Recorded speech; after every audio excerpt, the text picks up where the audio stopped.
Howdy folks, I'm easygoing Eastern Tiger Swallowtail, eagerly eating excess eggplants. I'm Amber. And here are more excess eggplants for us to munch on and chomp on, because that's what we do when we are butterflies, I guess. Oh, and folks, if this is your first time viewing or you're a new subscriber, then welcome. This is a show where we teach you how to lower your property value for the next 20 minutes. I mean, Brian probably will do that. Let's get started. Alright folks, and our first letter is titled, Am I a Jerk for Throwing Out My Pushy Girlfriend's Father's Things from Our House?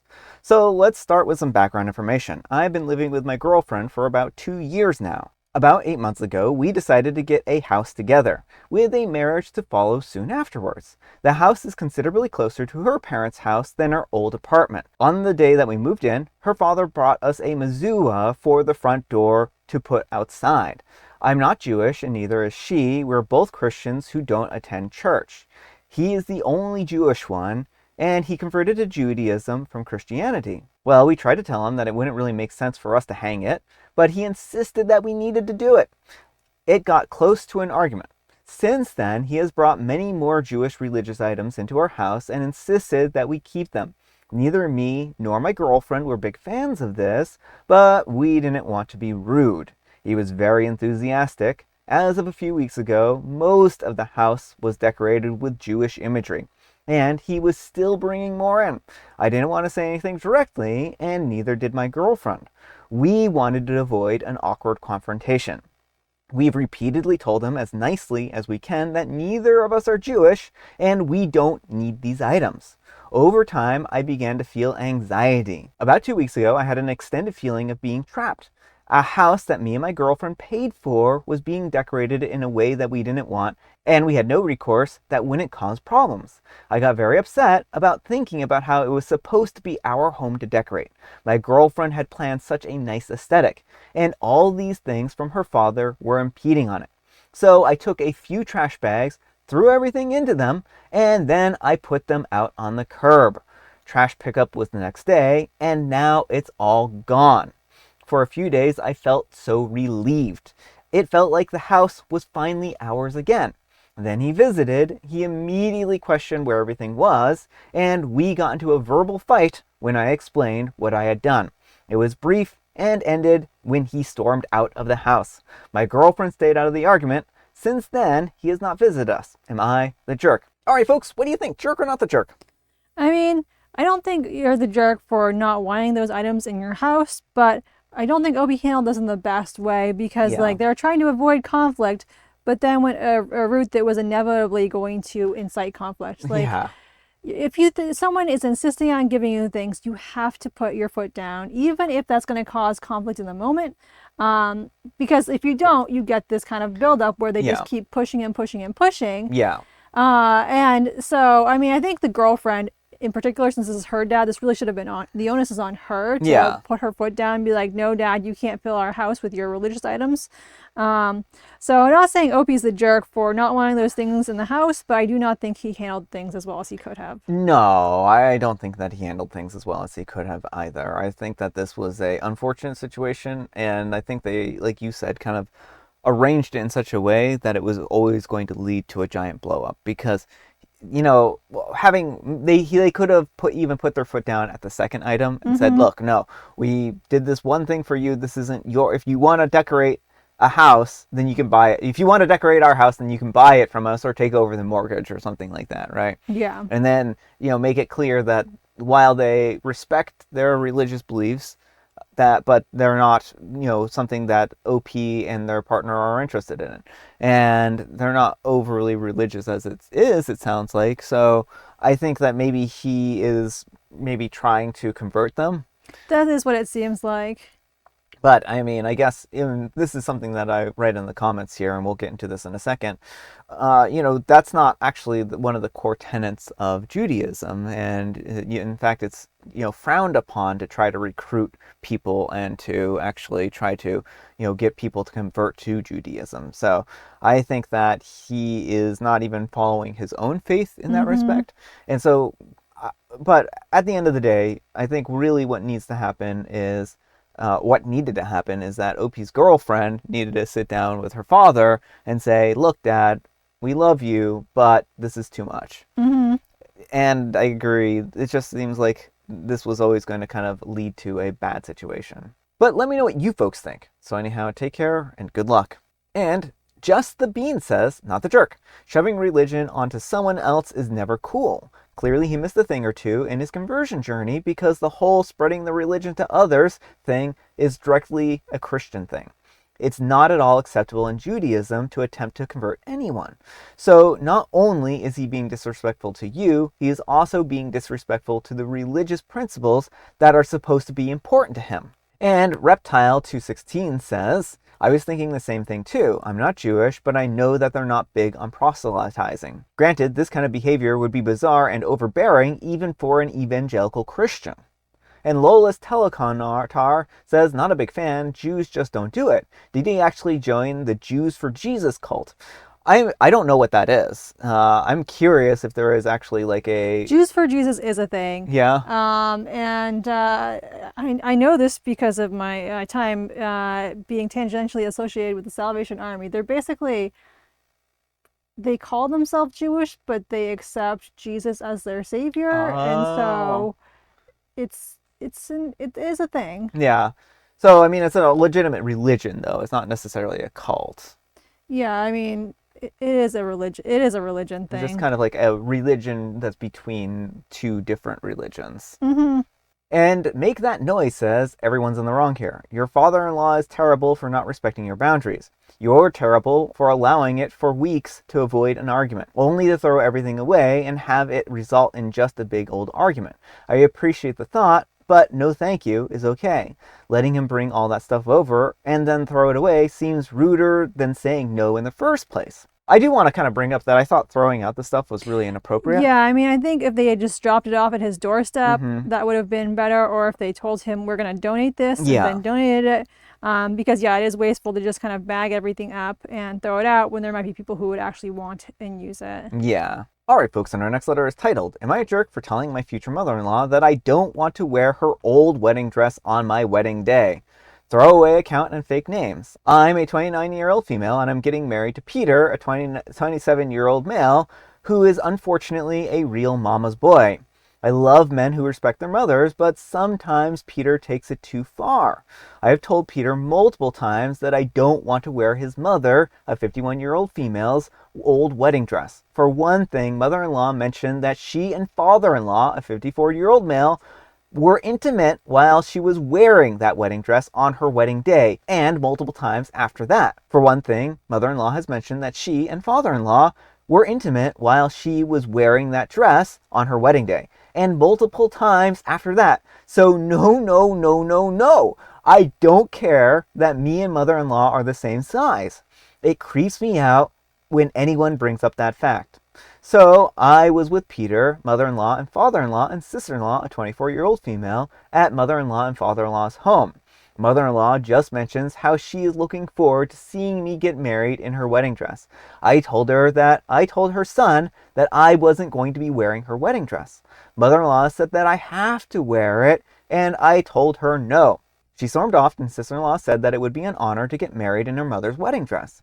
I told her that she can do it, but I won't. Then there was this big argument where I felt like Peter, father-in-law, and sister-in-law were ganging up on me. Well, later at my home, Peter asked me if I liked the sweater that I was wearing. I said yes, and he said that it used to be his mother's sweater. I took off the sweater and I told him that I will not wear his mother's dress. And if there are any other clothes that he gifted me that used to be his mother, to send them back to her. Peter decided not to sleep in the same bed as me and hasn't since then. Am I right? Am I the jerk? Edit. I just got a message saying that we need to talk. I'm going to end it. He can go F himself and F his mom. I'm not here to satisfy his sick kinks. All right, folks, what do you think? Jerk or not the jerk? Not the jerk. Your wedding dress should be something that you choose, not your mother-in-law. I mean, it doesn't matter what OP's reasons are for not wanting to wear the dress. The key thing is that she didn't want to wear it, and her husband and mother-in-law to be were trying to bully her into it. Yeah. Well, I think that's the biggest thing here is that they were trying to bully her.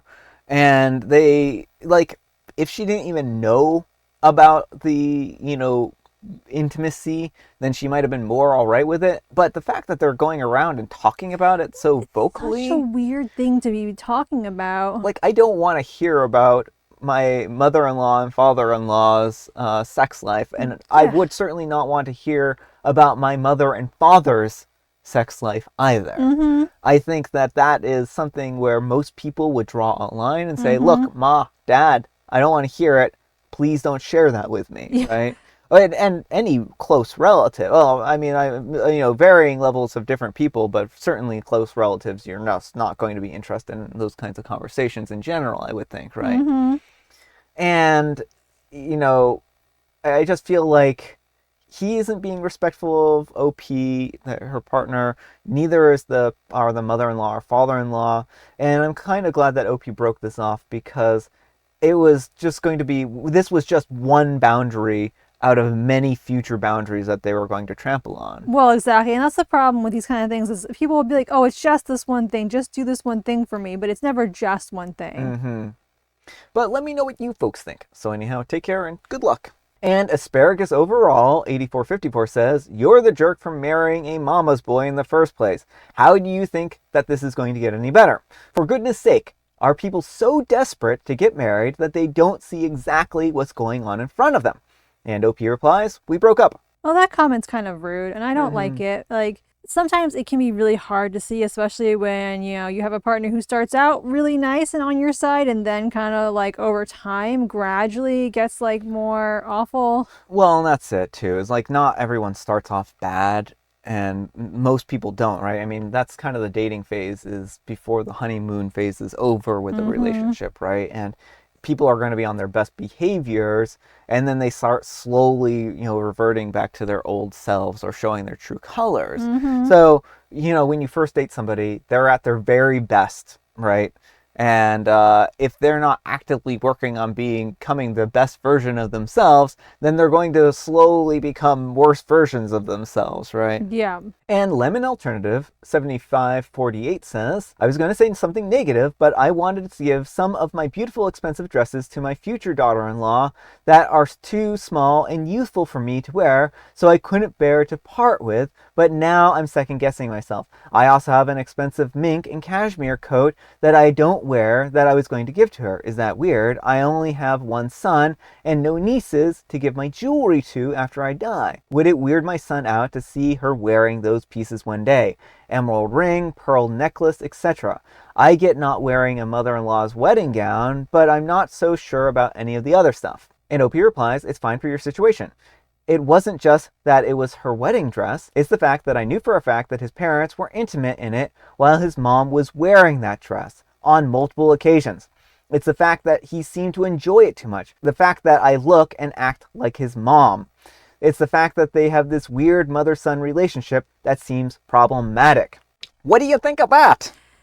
Yeah, I mean, I think in general, like, there's nothing wrong with offering to share, like, clothes or jewelry with someone, Yeah. especially if they're Yeah. nice clothes. Yeah. And it's not even a bad thing to offer to let someone wear your wedding dress. Like, everyone Yeah. will have different feelings about that. And the important thing is to be gracious if they decline it. Mm-hmm. But it is not a bad thing to offer. Yeah. But everything about OP's ex-partner, that just has me running for the hills. Yeah, I mean, that if I wasn't, relieved for OP before, I certainly am now. Yeah. All right, folks, and our next letter is titled, Am I a Jerk for Lowering the Value of My Neighbor's Property?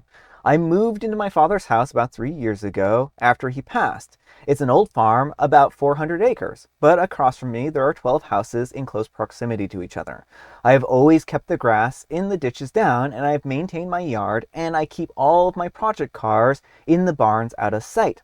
Well, about 6 months ago, my neighbor listed their big expensive house, and I thought nothing of it.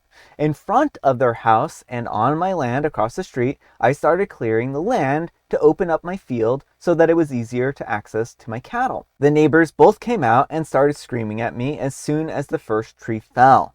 They started saying that it was taking away the lodge feel of their house and that people don't want to look at cows and that I couldn't do this because it would ruin what this property has to offer.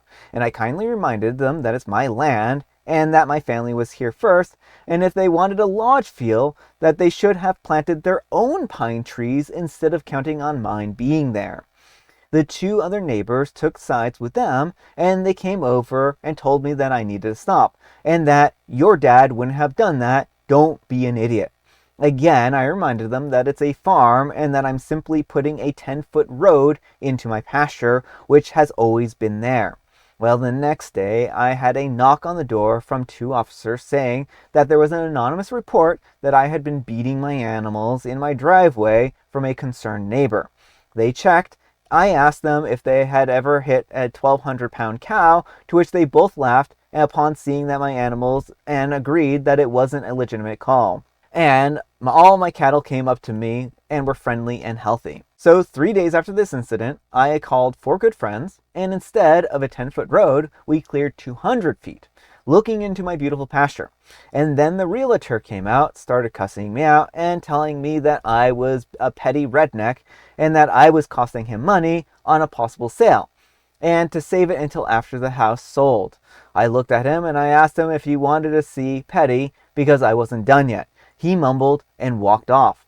Well, the following week, I put all of my equipment out and lined it up on the fence in the clearing. I pulled out the cars that hadn't been started in years and all the junk on the farm. Then I talked to my cousin, who owns a scrap business, and told him that he was welcome to pile his material in that spot for now. There are stacks of tires and stoves and microwaves, you name it. It looks awful. The neighbors have sent me multiple phone calls saying that people who come to look at the house make comments about the junk they can see out in the living room window and off the porch. They're saying that people aren't as interested, and the realtor has sent me multiple phone calls which go to my voicemail saying that I'm acting immature for a grown man and that I am a jerk and all of this stuff. Now, did I take it too far? Am I really the jerk in this situation? All right, folks, what do you think? Jerk or not the jerk? I mean, I think the neighbors are the big jerks for trying to scam people, but I also don't think OP is necessarily handling this in the best way. I feel like this could go really badly. I think it could go really badly, but especially with the pollution aspect of things, right?